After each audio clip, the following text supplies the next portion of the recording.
Airship TV. King Kogi Broadcasting. Hello and welcome to my very first King Kogi food prep video. I realize that I've been putting out recipes on the internet for quite a many years. That's right, quite a many years. When I finally have the energy, when all my spoons have aligned together, when I've gotten an actual night's sleep, I'm ready to prep food so that for the rest of the week, I don't have to be thinking about what I'm going to make all the time. Today's video, I'm going to be making bibimbap. So I make the sauce and then I also make all the toppings, and this lasts for at least a couple different meals, breakfast, lunch, and dinner. I will also be doing tofu 2 ways. So some is going to be bibimbap meat. Normally it's made with beef. And also I'm using it for making instant doenjang jjigae. Doenjang jjigae is the Korean version of like miso soup. It's got zucchini, tofu, and I'm using technology of the future to make this instant. And I'm also going to be making a gigantic Tamagoyaki. Egg roll is very convenient to have in the fridge because I can make really easy Kimbap with it or maki rolls. Please get cozy and let's get started prepping with bibimbap first.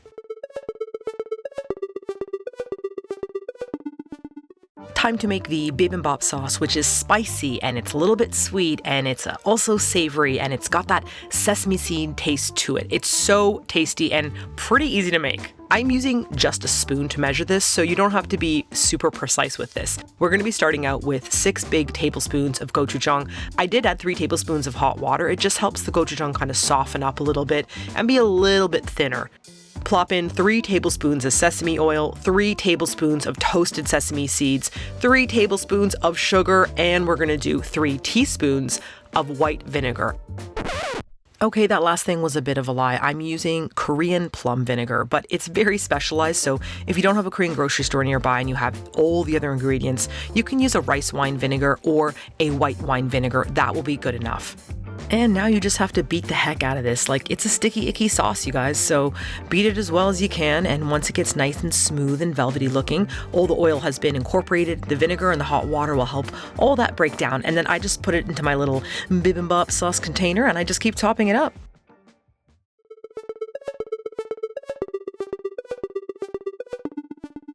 Step 1 is just prepping your sink area. There's going to be a lot of vegetables to wash, and so I want to have as much space as possible. I'm going to be using a full bag of raw bean sprouts, as well as a bunch of spinach, and we're going to be using zucchini as well. Let's get started on washing the bean sprouts and the spinach and making sure there's no grit and grime going into our food. Give those bean sprouts a good shaky shake. You're looking for any brown bits or anything that might float to the surface that needs to be thrown away. And I like to set up little drainer baskets in the sink so that I can lift my vegetables out and put them into drain. If you were to like pour your vegetables and the water out into a sieve, you're just kind of dumping the grit back onto your veg. So I just lift them off the surface of the water, and that way I'm not pouring grit back on top of it. And we can't forget to prepare our Tupperware so that we can store everything in the fridge. This is really convenient for dividing bibimbap toppings. Wash your 2 zucchinis, and we're going to do one preparation for this, but we're using it for 2 different meals, which I just love. You're going to cut the zucchini in half and make little half moons about this thick. You're looking for something that you can easily scoop up with a spoon and put in your mouth, and we also don't want it to be so thin that it falls apart while we're sauteing it in the pan. So this is like the perfect size, and you don't have to be perfect with this. This zucchini is going to be used for bibimbap topping, and then we're also going to be using it inside the doenjang jjigae soup. So I just love that these 2 zucchinis end up being used for 2 totally different meals. Bring your pan to medium heat, and we're going to be dumping in the zucchini with no oil. I know that sounds weird, but what we're looking to do is actually get rid of the water. So we're adding a little bit of salt to the zucchini, and we're just sweating out that water. I have tried so many different techniques with oil, but we're not trying to pan fry the zucchini at this point. We're trying to just get it to be less wet. Keep tasting it, and once you find that it's like a nice texture in your mouth, then we're going to add the sesame oil and extra salt to season it. And then that's it. We're just sauteing it a little bit longer to coat it, and we're taking that zucchini out. So it's that simple. And my favorite part, I am serving this straight into the container that I will be putting into the fridge. So the first one is going to be for doenjang jjigae, and the second one is going to be for the bibimbap box, which is an amazing name, the bibimbap box. So this will be for my instant doenjang jjigae. I have to put in the tofu, the doenjang or the miso, as well as the little dashi puck. And this is my bibimbap topping box, so we're going to save room here for the bean sprouts as well as the spinach and anything else I want to put in my box of bibimbap. on to cooking the bean sprouts. Now, you might notice the water is a little bit foggy looking, and that's because I did use it for boiling the tofu earlier.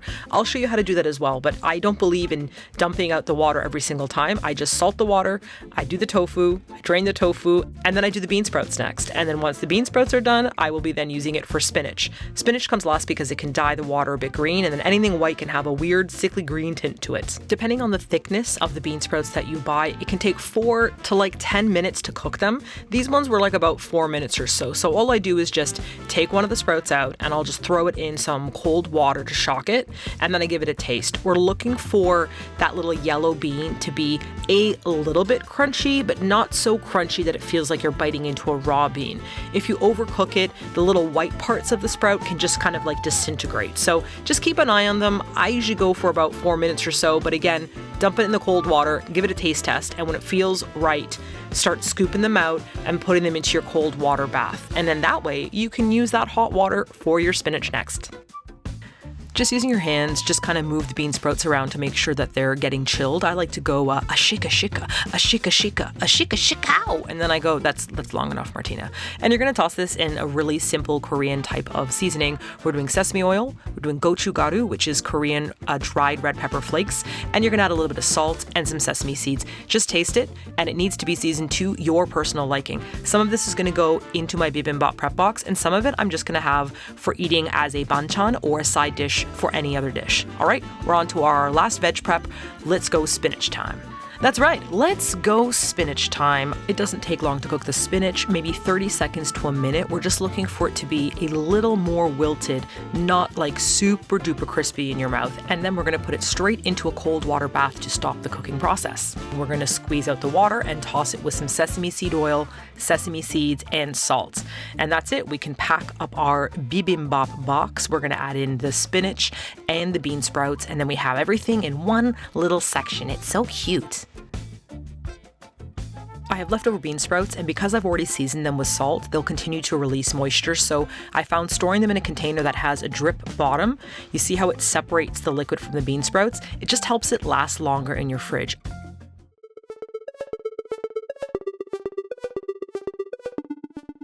Doesn't this look like a big block of cheese? But it's not, it's tofu. I'm using a medium firm tofu. You can use a firm tofu as well, but this will not work with soft tofu. We're just cutting it in like roughly even cubes. So I cut the whole thing in half, then I just cut it in half again and just eyeball myself these cubes. We're not doing any preparation with this regarding patting out water or anything like that because we're gonna be boiling it in salt water. This is my preferred method for preparing tofu, even if I'm going to pan fry it later on. I didn't realize that it was so important to basically season your tofu from within. After 5 minutes of lightly simmering, I just use a slotted spoon to scoop it out and put it on a flat surface to cool. Don't make the mistake that I did, which was pile them up in a bowl once, and when I went to go use them, they had reformed together. Spread those cubes out, don't pile them up in a bowl.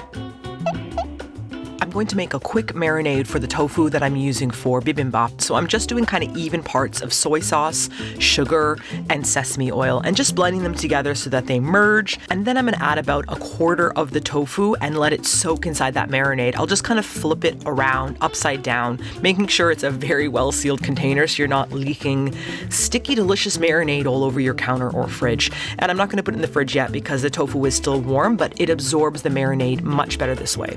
All right, so that tofu is done, and we're going to be moving on to the tofu for Doenjang Jjigae.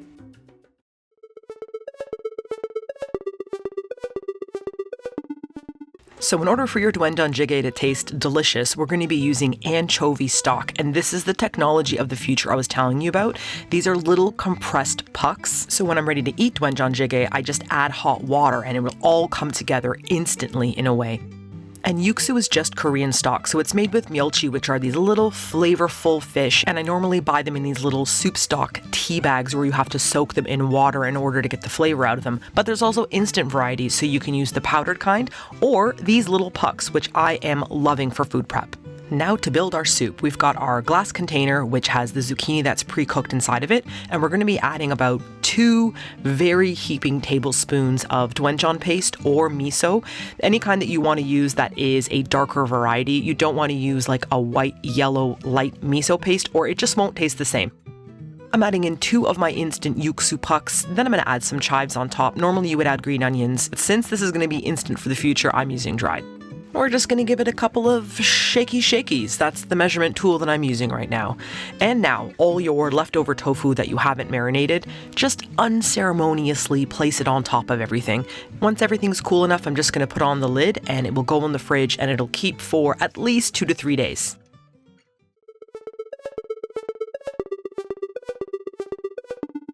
I'm making my jumbo Tamagoyaki, and if you're looking for an extra special secret ingredient, might I recommend hon dashi. This is instant dashi, which is a type of soup stock from Japan. It's made with bonito, so it's a bit more on the smoky, slightly fishy side. You won't taste that in your Tamagoyaki. It'll just be like, wow, why does it have so much depth?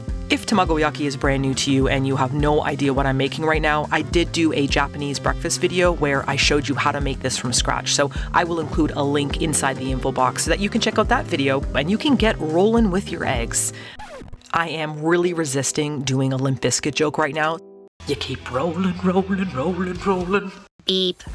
Jumbo Tamagoyaki complete. I'm going to put it on a cutting board and slice it into rectangular strips. You can actually see all the beautiful layers, and then I'm just going to store them inside of a container and use them for making kimbap or for making maki rolls.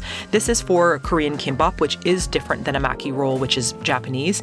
When you finish your kimbap rolls, you always have to rub them down with sesame oil, and that is the distinguishing factor to me between a Korean kimbap roll and a Japanese maki roll. And if you've reached this point in the video, thank you for watching. And if you're wondering, well, how do I eat bibimbap? How do I prepare the Doenjang Jjigae? Here's how you do it. Start with a bowl of freshly steamed white rice and fry yourself up an egg and make sure you leave the yolk nice and yolky. Grab your marinated tofu, and you're also going to need your bibimbap sauce. You're just going to place the vegetables all around the rice however you please, and there are more vegetable varieties you can add to your bibimbap. I just personally really enjoy this combination of it all. Add your marinated tofu and then a great big dollop of bibimbap sauce. Now this is quite spicy, so it just depends on your personal taste. You can water it down by adding a bit more hot water, but I do like my sauce to be spicy. Grab your spoon and then you're going to bibim, which literally means mix. Bap, pop is actually rice in Korean, so you're bibimbap, you're mixing your rice.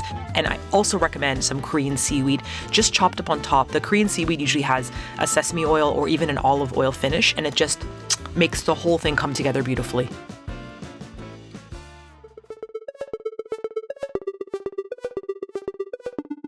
For the instant Doenjang Jjigae, the tablets require 1 cup of water.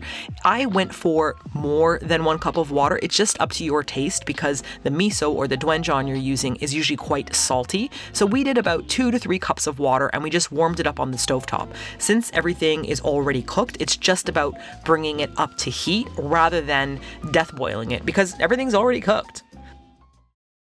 Well, I sincerely hope you enjoyed this food prep video. I'm not sure if I did it right. I don't know how to make these food prep videos because I've only just begun making them. But if you enjoyed it, please let me know. And as usual, you know, I love your comments and your feedback on everything. So if you do make this, let me know. You can also send me photos. You can tag me on Instagram. And I finally opened up TikTok. It took me a gazillion million years, but now I have a TikTok account. Can you tag people on TikTok as well?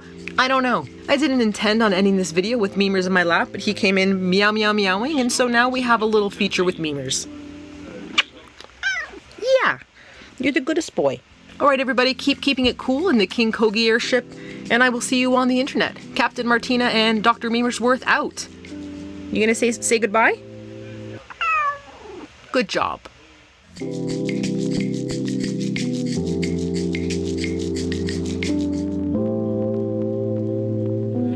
Not handsome enough to tempt me, but she's not handsome to tempt me.